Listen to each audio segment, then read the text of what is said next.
Okay. Okay, so we're gonna do a taper fade, try to leave the top alone, and then we're gonna line up the front when we're all done, try to keep it natural. Got a untouched hair for the last maybe 3 weeks, 4 weeks. So it gives us all this regrowth is right here. It's gonna allow us to set that nice line in. Okay, so we'll start.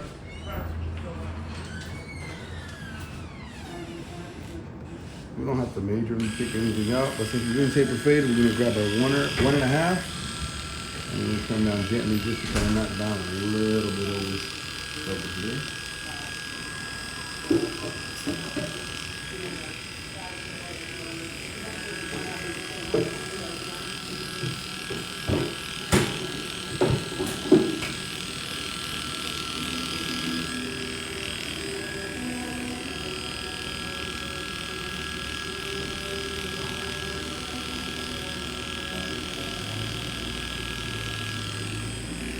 And we're doing a ball, 0. Okay, we're setting our guidelines with the 0. We're gonna set them going this way, angled, to allow us to keep our C cups, and we'll just set all the ball line around, side, back, and then up the other side. You see okay there? Yeah. Let's set this ball line in there. Since I have the same guard for efficiency, you always wanna set all your ball lines. It's important to set them going up rather than marking like this. That way you don't have any harsh lines to take out. Once again, we're setting our ball line right here. Come back with our liner, just clean everything up.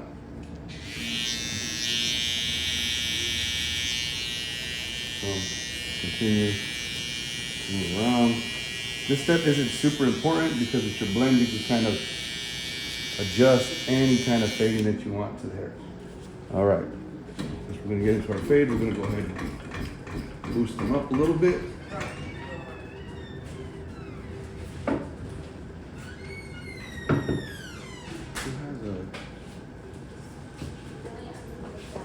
see it here.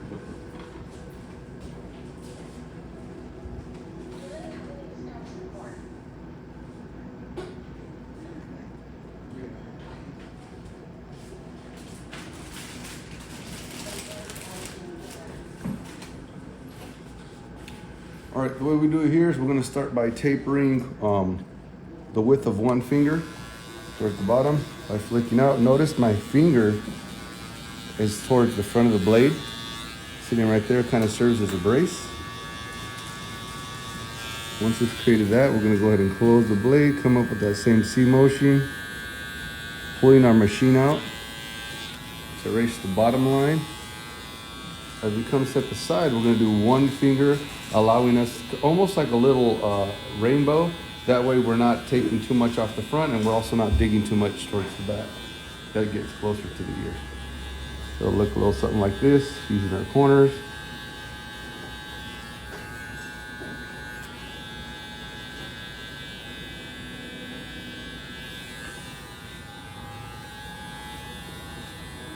Run. A lot of times, a lot of barbers, I see barbers like dancing around the chair. I think they forget, especially when you're first starting out, you forget that your chair swivels. It's okay to move around, but it's also important to use the chair to the best of its abilities. It's meant to go around. Okay. All right. We've got our first guideline set in there. Our second one, also going to be a debulker. It's going to be our 1 clip. I'm going to use the width of a finger.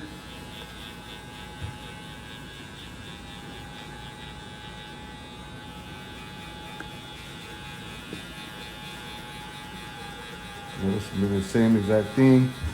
So the most important thing that we're trying to go for is efficiency, at the same time making sure we're giving them a good quality haircut.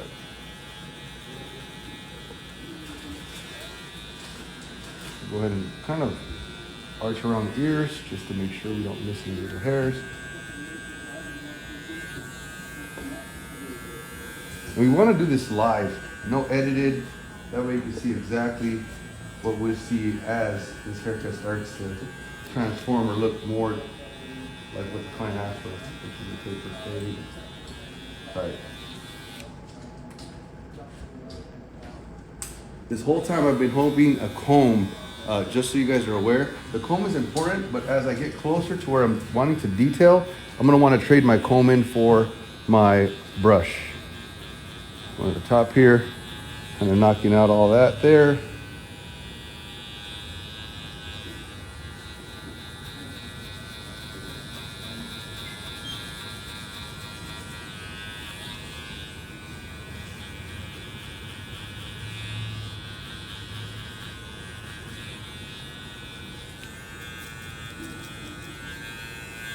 All right, and we're getting close now. We're gonna trade this comb in for our brush. And this is where we're gonna start detailing our haircut. This side, I'm gonna brush down everything that we see that might need to get touched up. I see quite bit of a lot of areas that need to get touched up. Just because he did have longer hair, we wanted to make sure that we kind of debulked everything and took it down to where we could start detailing. All right, so we're gonna kind of work backwards here now. We're gonna go back to our one. Make sure we clean up any little area that needs it there. Hold our guard, and we're gonna start blending in this area here, the corners there. I always tell my students, don't forget to go with all the different grains of hair. Some might be coming down, opposite way. Make sure you're working with it. Especially if a client has like a little crease right there, we want to try to hide that as much as possible. So we got to stay below that.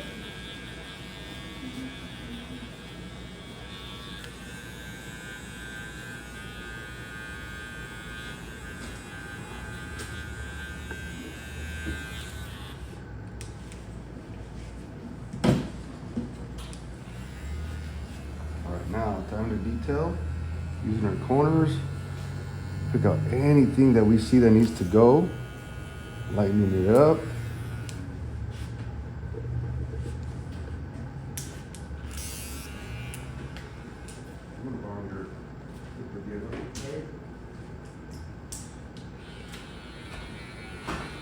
And these are my clippers, and that's we kind of do it like this because I really just want to show the students exactly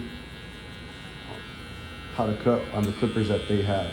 So I don't even have clippers, I just use whatever the students have.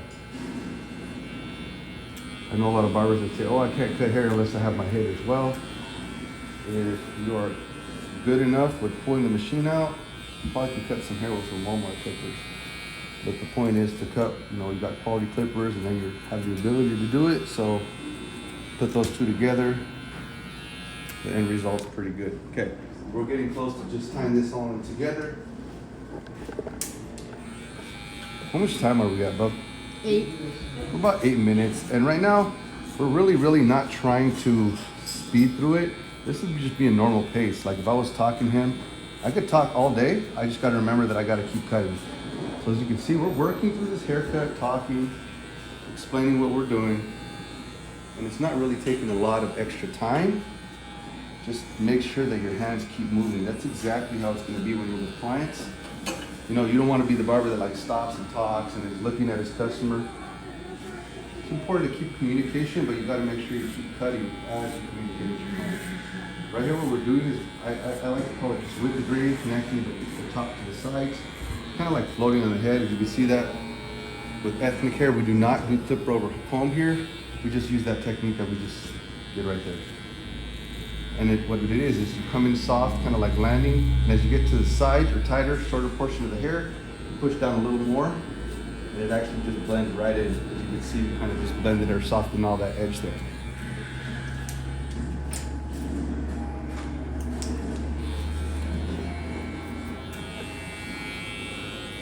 Try to soften this up a little bit more. Got a little bit of a light spot right there, so I'm gonna try to blend that out. Not too worried about this. Come down here. I want to do everything I can to set myself up to go straight into my lining. So when I come to the front, what we usually do is I like to taper after I've done blending in on the sides with the gray. I'll do the same exact thing here to the front of the head. And I don't remember how you do your lining, man. Do you is it quite a big takeoff, or is it pretty natural? Or pretty natural. Pretty natural? Yeah. Okay. Let's tie this haircut in together. We'll start flipping them around. We've done some detailing, but we're still got to set our line in, and then we'll come in and complete the detailing. Set our back line in here.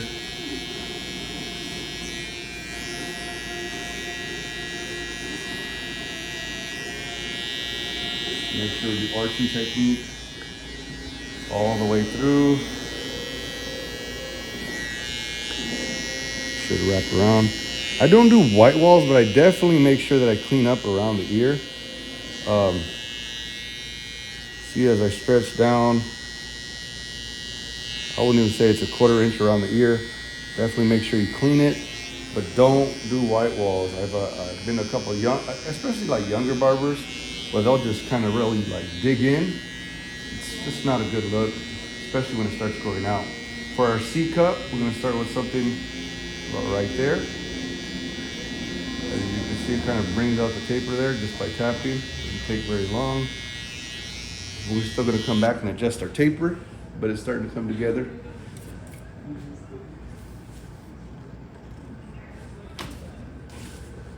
We'll stop right there. We'll set our other back line here.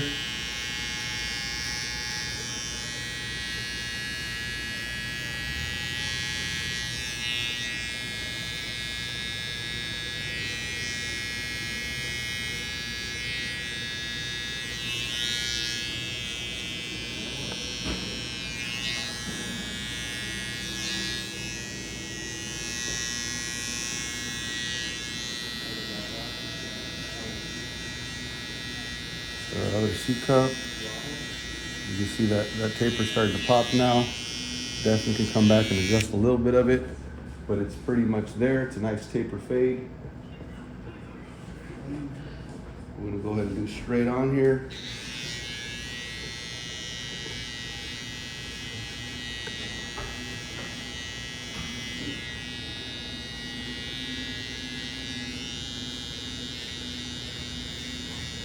Said he would like it natural. I gotta be careful because he doesn't have actually has a great hairline, so it's pretty simple to do. It's gonna be a little more arched than what I would like. Normally I'd like to pick those corners up, but I'm gonna start with natural, and then if he decides that he wants it a little higher, we'll go ahead and adjust it. For now, we're just setting it in kind of natural.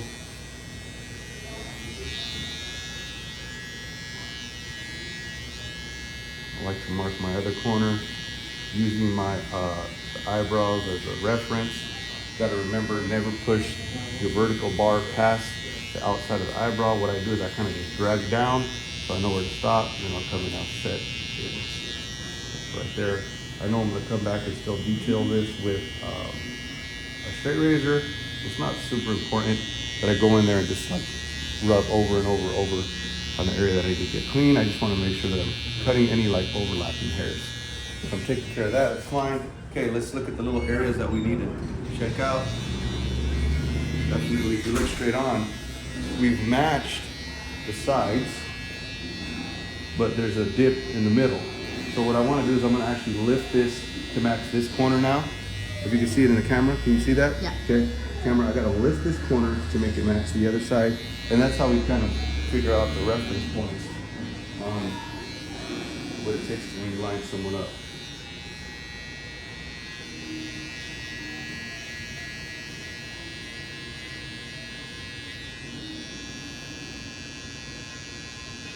For students starting out, I always tell them, like, start lower. And if you need to adjust it, if he's like, hey, you can push it back, you can always do that. But you definitely want to make sure that you start lower, just because you could get a little carried away, especially at the beginning, not knowing exactly where to set this line up. Kind of like you did in this situation here. Kind of just working our way. Okay. So let's see where we're at here. We could probably do a little touch-up work here, maybe in the corner.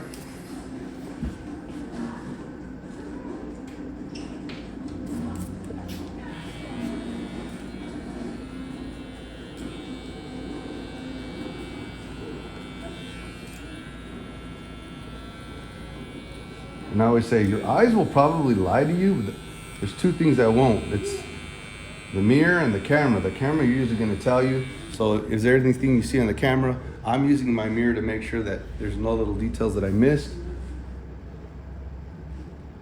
We still are going to come back and clean up some little areas, I believe, on the edge up that I feel like needs some work. And then we'll be done.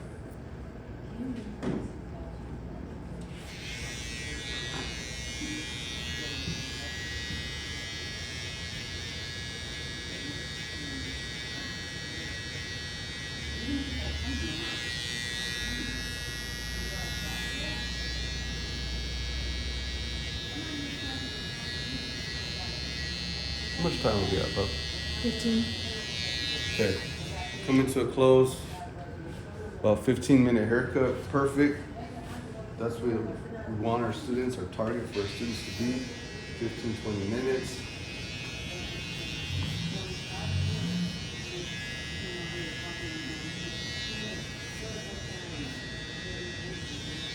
We'll take the last couple of minutes just to clean up the hairlines with a razor.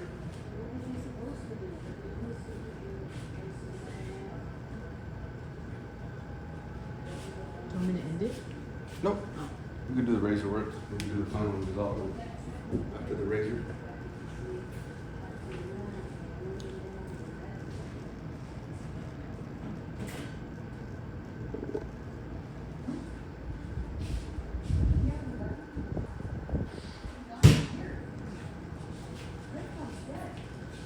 All right, is there any areas on the camera that's popping out that we need to touch up maybe?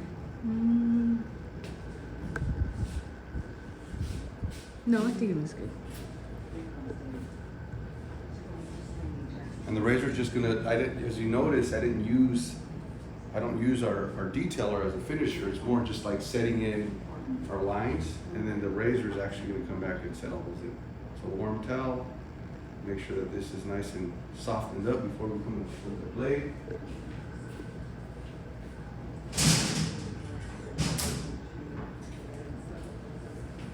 I like to do these videos like exactly the way we shoot them, because it's really important for you guys to understand the process. There's a lot of walking back that I'm doing right now.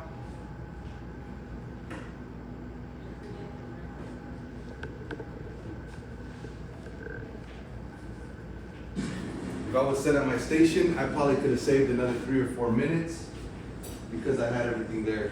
So keep in mind that I have to go and get stuff because I don't have my station set up. We're just kind of taking, borrowing whatever the students have here.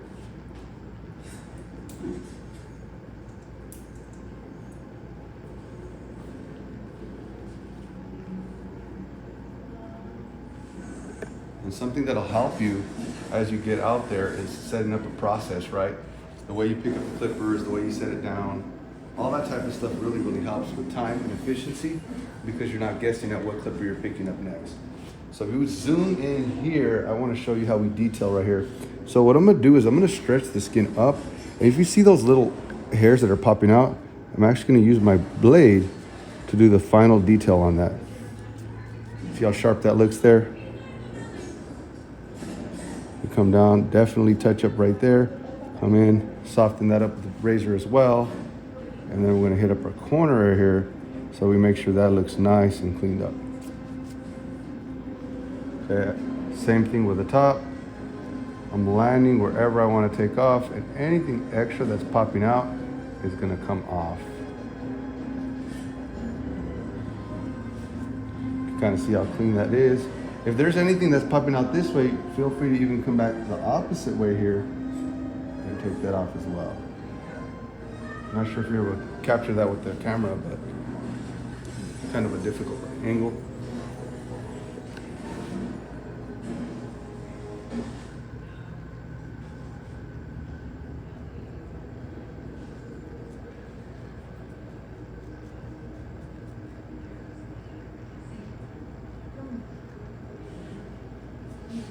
Let's switch over this way. Right up there. And as you see, can you see that there? Yeah. So stretch the skin up there, and I'm gonna grab anything extra that's popping out. As you can see, it sets in that really sharp line. And If there's a little hair that's popping out, go ahead and use your blade. You don't have to pick up your razor, your liner again. You can just take it off with a straight razor. Once again, come around, arch. Detail there. All right, let's see if there's anything we missed. Now keep in mind, he did not want to touch anything off the top. What are you gonna do with the top? Curl sponge or?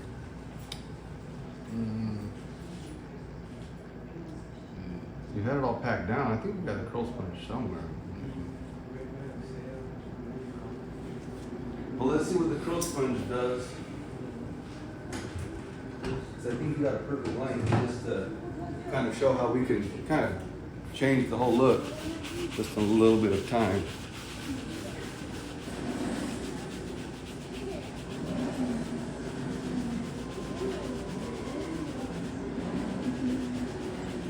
This might not be your look, but thanks for letting us go. Or you might like it, who knows?